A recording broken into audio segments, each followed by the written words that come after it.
अचानक से भारत और अमेरिका दोनों क्यों तेल खरीद रहे हैं और अपने रिजर्व में जमा कर रहे हैं? क्या कुछ बड़ा होने वाला है? जहां एक तरफ ये सब कुछ हो रहा है तो वहीं दूसरी तरफ बांग्लादेश ने भारत की सिक्योरिटी हटाई। कहा टैक्स पेयर का पैसा बर्बाद नहीं करेंगे। आखिर बांग्लादेश ने ऐसा क्यों किया है? जानेंगे जियोपॉलिटिक्स में क्या कुछ चल रहा है। आइए जानते हैं इन खबरों को विस्तार से। 2016 का समय था और 2016 में भारत समेत 4 देशों को एक खास सिक्योरिटी कवर दिया गया था, जिसे एक्स्ट्रा सिक्योरिटी कवर कहा जाता है ये बांग्लादेश के द्वारा, क्योंकि यहाँ पर एक हमला हुआ था और इस आतंकी हमले में एक भारतीय लड़की समेत 17 विदेशी नागरिकों की मौत हुई थी और इस मौत ने बहुत ज़्यादा हड़कंप सा मचा दिया था। ये मौत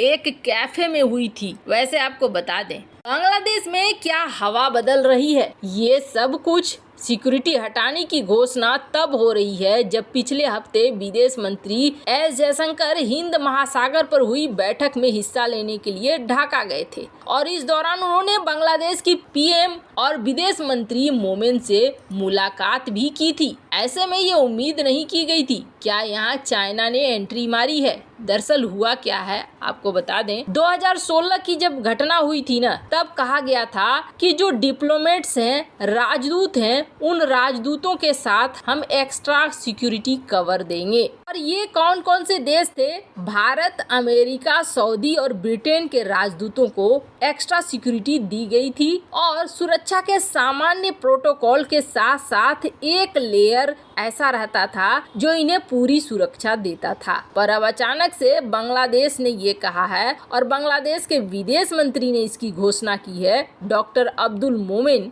इन्होंने कहा कि हम टैक्स पेयर के पैसे को डिप्लोमेट्स की अतिरिक्त सुरक्षा में खर्च नहीं कर सकते हैं। सुरक्षा का जो सामान्य प्रोटोकॉल है उसका पालन होता रहेगा और हमने एक लेटर चारों एम्बेसियों को भेज दिया है। वैसे आपको बता दें अमेरिका, सऊदी और ब्रिटेन के राजदूतों के साथ भी यही फैसला लिया गया है। अब बांग्लादेश ने क्या बताया वजह? बांग्लादेश ने कहा कि 4 देशों को हमें एक्स्ट्रा कवर देने की कोई दिक्कत नहीं थी, लेकिन जब से हमने इन 4 देशों को एक्स्ट्रा कवर दिया हुआ है तब से दूसरे देश के एम्बेसी भी कह रहे हैं एक्स्ट्रा कवर दो। अब हमारे पास मैन पावर इतना नहीं है और हम इतना खर्चा नहीं करना चाहते हैं। जिन देशों को लगता है कि इस तरीके की सर्विस की उन्हें जरूरत है, वो प्राइवेट कंपनियों को पैसा दें और पैसा देकर अपने लिए सिक्योरिटी ले लें। ये कुछ वैसी ही बात नहीं हुई जैसा पाकिस्तान ने चाइना को कहा था। अब ये सारी बातें क्यों हो रही है? जब एक पत्रकार ने मोमेन से पूछा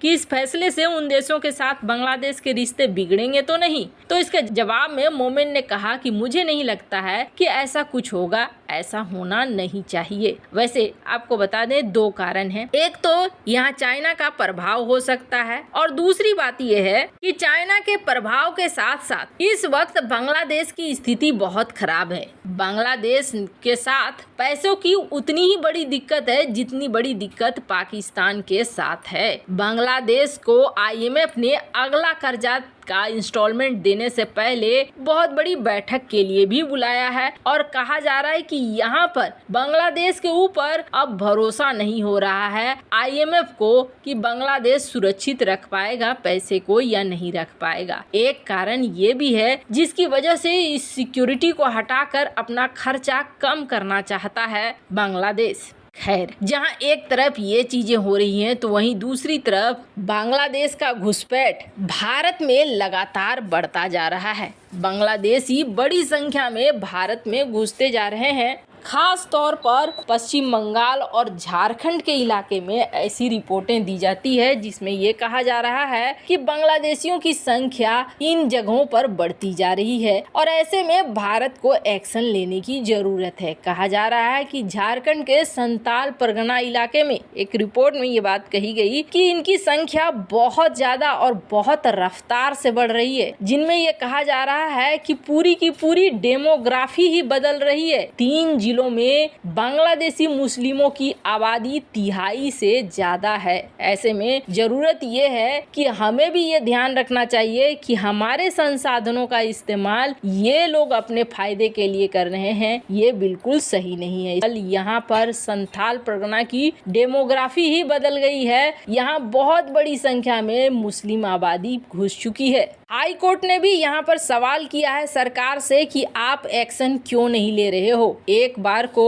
एक्शन लिया था बीजेपी की रघुवर सरकार ने, पर उसके बाद किसी सरकार ने इस तरफ ध्यान नहीं दिया। खैर, हमें भी सजग रहने की जरूरत है, क्योंकि ये लोग एक तो बड़ी संख्या में आते हैं, हमारे संसाधनों का इस्तेमाल करते हैं, ऊपर से उपद्रव भी मचाते हैं। लेकिन क्या करें, ये जो राजनीति चीज ऐसी है, कथित तौर पर वोट बैंक एक बहुत बड़ा कारण बन जाता है। जहां एक तरफ ये सब कुछ हो रहा है, तो वहीं दूसरी तरफ भारत और अमेरिका दोनों में होड़ लग गई है। दोनों अब बड़ी मात्रा में तेल खरीद रहे हैं और तेल खरीद कर ये रिजर्व में जमा कर रहे हैं। और आखिर ऐसा क्या है कि रिजर्व में जमा करने की जरूरत पड़ गई, तो आपको बता दें। सबसे पहले तो अमेरिका ने बड़ी घोषणा की है। अमेरिका ने कहा है कि हम बड़ी मात्रा में तेल खरीदने वाले हैं और इस तेल को हम रिजर्व में रखेंगे। ज्यादातर देश तेल क्यों रखते हैं रिजर्व में, तो आपको बता दें,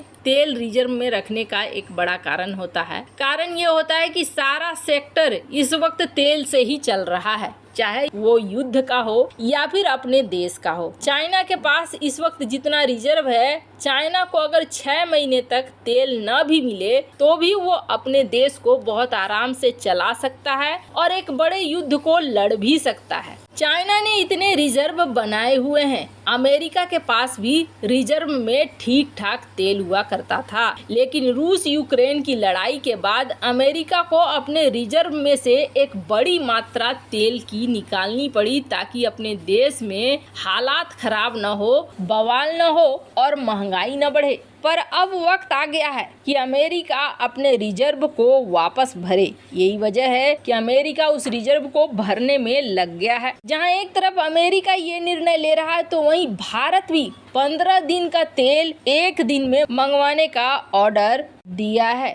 Bharat 1.2 million tonne crude oil मंगवा रहा है, जिसे भारत के रणनीतिक पेट्रोलियम रिजर्व में रखे जाएंगे। ये हमारे 3 लोकेशन है जिनमें हम रिजर्व करके रख सकते हैं, पर भारत को अभी भी अपने रिजर्व करने की क्षमता को बढ़ाना होगा। ये क्षमता बहुत कम है। वैसे आ जा रहा है चाइना हो या फिर कोई और विवाद हो सकता है बहुत जल्द जन्म ले। यही वजह है कि ये देश अपने अपने रिजर्व भर कर रखना चाहते हैं। वैसे इन सब मामले में आपकी क्या राय है, कमेंट कर जरूर बताएं। जल्द मिलते हैं अगले वीडियो में नई खबर के साथ।